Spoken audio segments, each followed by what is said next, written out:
There is a crop that breaks every rule of modern farming. It yields double the harvest of potatoes. It survives the cold that kills wheat. A plant so productive that a single patch can return year after year without replanting. A plant that once fed Native American tribes, helped Europeans survive famine, and even became a secret weapon during World War II. We did not stop growing it because it failed. We stopped growing it because it was too successful.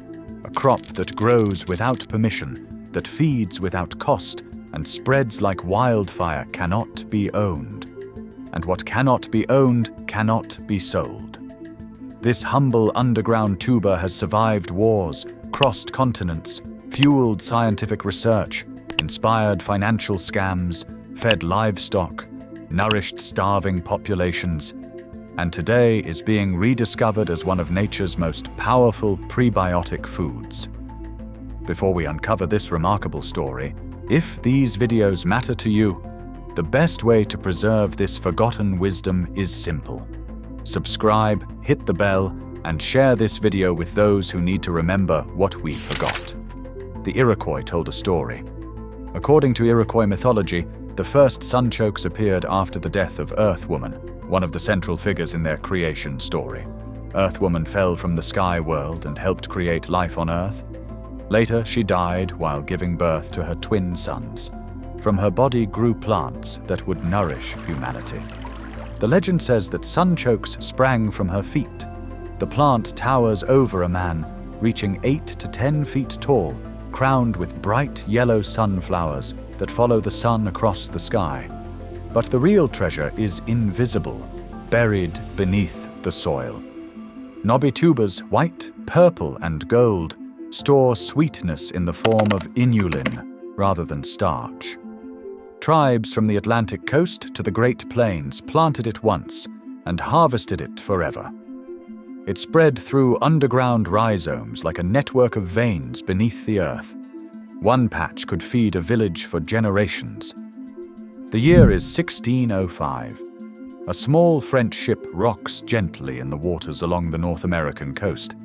Its commander, a seasoned explorer named Samuel de Champlain, has spent months mapping unfamiliar shores, searching for trade routes, and documenting lands that few Europeans have ever seen. As the vessel approaches the coast of what would later become Massachusetts, Champlain expects uncertainty. Instead, he is greeted with curiosity and hospitality. The Algonquin welcome the visitors with a feast. Among the many foods placed before the French explorer is something unusual: a rough, knobby root. Its skin is brown and uneven. It looks nothing like the vegetables of Europe. The Algonquin call it kaishuk panak, the sun root. Curious, Champlain takes a bite. The flavor surprises him. Beneath its rugged exterior is a sweet, nutty flesh with a taste unlike anything he has encountered before. It reminds him of a delicacy familiar to European nobility: the artichoke. What Champlain had tasted was a plant that indigenous peoples had cultivated for centuries. The sunchoke, scientifically known as Helianthus tuberosus. Despite its modern nickname, it is neither a true artichoke nor related to Jerusalem. The plant grows naturally throughout the Great Lakes region and the eastern woodlands of North America. The year is 1805. The famous Lewis and Clark expedition is pushing westward across the vast wilderness of North America. For months, the explorers have battled relentless weather, difficult terrain, and dwindling food supplies. Their journey through the Great Plains and the Dakotas is becoming a struggle for survival. Hunger follows them every day. Then one woman changes everything. Her name is Sacagawea. Sacagawea possesses knowledge of the land that none of the explorers can match. She understands where food can be found when the landscape appears empty. Beneath the ground lies a treasure, carefully stored by nature and by small animals preparing for winter. While others see only endless prairie, Sacagawea knows where to look. These are mouse caches. Field mice gather thousands of tubers and store them underground in hidden chambers. Among their favorite foods is a remarkable plant known today as the sunchoke, or Jerusalem artichoke. Sacagawea knows exactly what she is looking for. She uncovers the caches and retrieves the stored tubers. The hungry expedition eagerly eats them. Some are consumed raw, crisp, and juicy, with a texture similar to water chestnuts. Others are boiled into hearty meals that provide much-needed calories.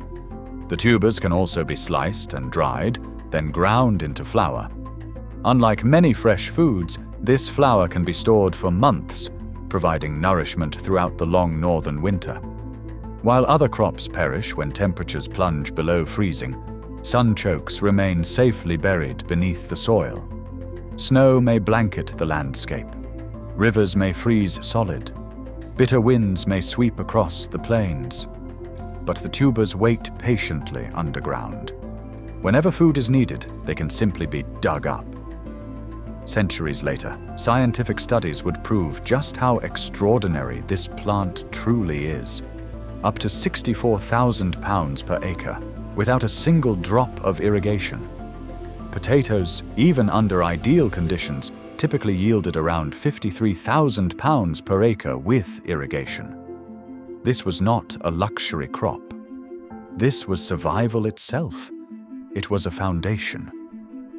When Champlain introduced sunchokes to France in the early 1600s, much of Europe was emerging from the devastating famines of the 1590s. Harvest failures, harsh climate conditions, and recurring food shortages continued to threaten many regions, making new, productive crops especially valuable. The potato was still feared. Many people believed it caused leprosy. But the sunchoke spread like salvation. The Italians called it girasole, meaning sunflower. The French called it topinambu. It fed peasants, livestock, and even kings. No fertilizer, no special care. Plant a tuber in spring and harvest in fall. Sunchokes were astonishingly productive. In many field trials, yields reached around 30,000 pounds per acre, or even more, often matching or surpassing the yields of potatoes grown under similar conditions. Measured in calories, sunchokes rivaled corn, the world's most important grain. But cracks began to appear. The tubers were small, knobby, and irregular. They were difficult to clean and difficult to harvest with machinery. They spoiled faster than potatoes and could not sit in warehouses for months, and the inulin they contained often caused gas in people who were not accustomed to eating it. By the mid-1700s, the potato had won. It was larger, smoother, and easier to store. It fit perfectly into the systems Europe had built: warehouses, markets, transportation networks, and tax collection. The sunchoke declined. It became food for the poor and feed for animals, a crop for those who had nothing better. In North America, settlers increasingly dismissed it as a weed. They preferred European crops, wheat and potatoes, crops that required purchasing seed every year, crops that could be controlled, taxed, and sold. The sunchoke survived in ditches, along roadsides, and in forgotten corners of the countryside. But it was no longer cultivated, no longer valued.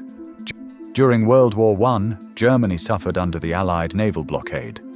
The winter of 1916 to 1917 became known as the Turnip Winter, after a failed potato harvest forced many people to rely on turnips that had normally been fed to livestock. Malnutrition spread across the country, and hundreds of thousands of civilians died.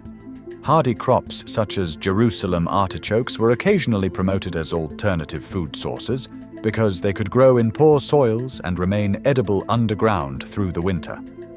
But World War II would be even worse. In France, after the Nazi occupation of 1940, enormous quantities of food were requisitioned. Potatoes were diverted to German soldiers. What remained for many French families was little more than scraps. Sunchokes, rutabagas, and vegetables once considered animal feed suddenly became essential foods. For years, millions survived on topinamburs. People hated them. The tubers were small, awkward to clean, and when eaten day after day, they caused severe digestive discomfort. Yet they kept families alive. They kept children alive. The Nazi hunger policies stripped occupied territories of food while millions faced starvation. But sunchokes resisted control. They were too hardy, too persistent, too wild. They simply kept growing. In the Netherlands, the winter of 1944 became known as the Hunger Winter. More than 22,000 people died from starvation. Emergency government cookbooks listed wild plants, tulip bulbs, and sunchokes as survival foods. Families dug through frozen ground with their bare hands, searching for anything edible, searching for tubers. After liberation, many survivors refused to eat sunchokes ever again. An entire generation associated topinamburs with hunger, occupation, suffering, and some of the darkest years humanity had ever endured. In France, grandparents who had survived the war would not allow sunchokes on their tables. Never again. The vegetable that had saved millions became a symbol of suffering. It disappeared from markets, from cookbooks, and eventually from memory. But war could not change what sunchokes truly were.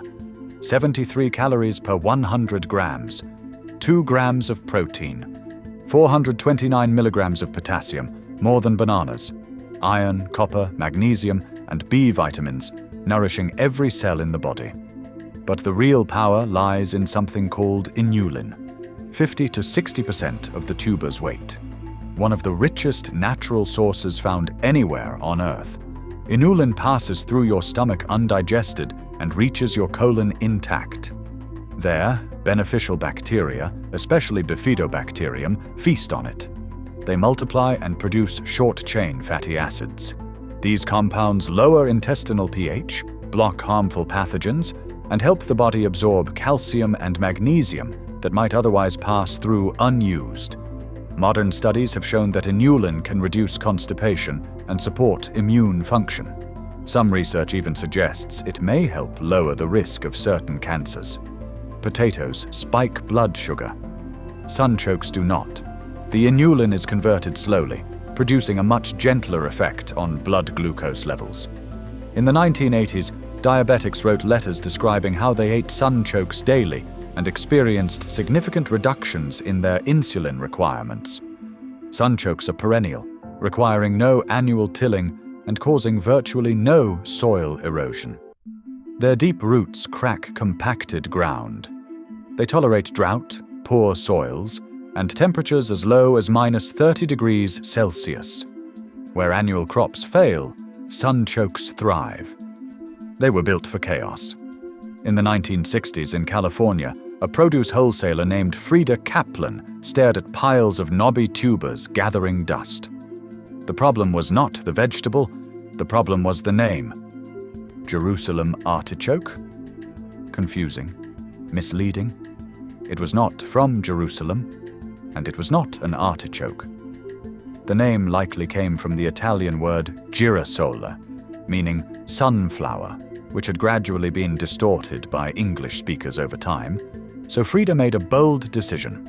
She renamed it Sunchoke and trademarked the name in 1980. Then she packaged the tubers in 1-pound bags and included recipes. The result was astonishing. Sales jumped by 600%. But something much larger was happening. During the 1980s, the farm crisis swept across the American Midwest. Farmers were struggling. Many were losing their land. And an idea began to take shape. What if sunchokes could provide food, livestock feed, fuel, and independence from corporate supply chains? The concept seemed perfect. High yields, perennial growth, and ethanol production through inulin fermentation. But economically, it failed. There was no established market, no processing infrastructure, no large-scale buyers. Many farmers lost money, yet the idea never disappeared. The sunchoke remained a symbol of self-sufficiency, a crop for people who wanted resilience rather than dependence. In France, decades after the war, chefs eventually rediscovered topinamburs. They became part of a movement celebrating les légumes oubliés, the forgotten vegetables. No longer symbols of hardship, now symbols of heritage. By the early 2000s, sunchokes had returned to farmers' markets across North America and Europe. Permaculture enthusiasts called them the Holy Grail. Today, scientists study them as a crop for marginal lands, places where climate change threatens wheat and corn, places where conventional agriculture struggles to survive. And through it all, the sunchoke waits. Born in chaos. Built for extremes. Built for resilience. So why don't we see it everywhere? Because industrial agriculture demands uniformity. Crops that ripen on schedule. Crops that can be harvested by machine. Crops that ship without bruising. Crops that can sit in storage for months. Crops that look perfect under fluorescent supermarket lights. Sunchokes refuse to cooperate. They mature at different times. They spoil quickly. Efficient harvesting requires specialized equipment or hand labor. Neither option scales easily. Neither option maximizes profit. And then there is the inulin problem. What makes sunchokes nutritionally superior is also what gives them their most famous drawback. Gas. The gut bacteria that thrive on inulin need time to adapt. But modern food culture does not tolerate adaptation periods. It demands instant satisfaction. And so the nickname spread far and wide. Artichoke, a joke that followed the plant everywhere it went. Even the legendary chef Julia Child once asked, "Can you fix the flatulence problem?" The answer is actually simple. Yes. Cook them longer. Heat converts some of the inulin into fructose, making them easier to digest. Or eat small amounts at first and allow your digestive system to adjust gradually. But that requires patience. And industrial food has very little patience, so the sunchoke remains a niche crop, found mostly at farmers' markets, in specialty grocery stores, and in the gardens of people who know its story. One thing is certain. You cannot easily kill a sunchoke. Without herbicides or aggressive removal, any fragment left in the soil can sprout again. And perhaps that is why the sunchoke teaches a lesson that empires would rather bury. Abundance does not require control. Perennial crops return without permission. They do not require annual seed purchases. They do not depend on heavy chemical inputs. They do not need corporate approval. They adapt. They persist. They outlast. And crops that persist without generating endless profit can become inconvenient. The sunchoke outyields potatoes. It helps restore depleted soil. It feeds communities without middlemen. It cannot be patented. It cannot be owned. It cannot generate perpetual revenue streams. So it is often labeled primitive, difficult, unsuitable. Yet this pattern has appeared throughout history. Amaranth was suppressed by conquistadors because it was deeply connected to indigenous culture. Tepary beans were pushed aside by agricultural systems that could not accommodate their independence. Mesquite forests were cleared for cattle, even though those trees protected fragile landscapes. Fava beans were replaced by expensive products that promise benefits once freely available in home gardens. The sunchoke survived because it was nearly impossible to destroy. Yet most people alive today have never tasted one. They have never watched it grow. They have never learned that planting 3 tubers in autumn can produce 30 or more by the following season. That knowledge still waits underground. Climate change is coming. Droughts, floods, extreme heat. The crops that feed 8 billion people were bred for stability. But that stability is beginning to disappear. The sunchoke was born in chaos. It stores energy where drought cannot reach. It survives cold that kills other crops. It can produce enormous harvests while using far less water than many conventional staples. When industrial systems struggle, the sunchoke will still be there. Ready. It has been ready for more than 4 centuries. Names change, memories fade, history disappears and then returns.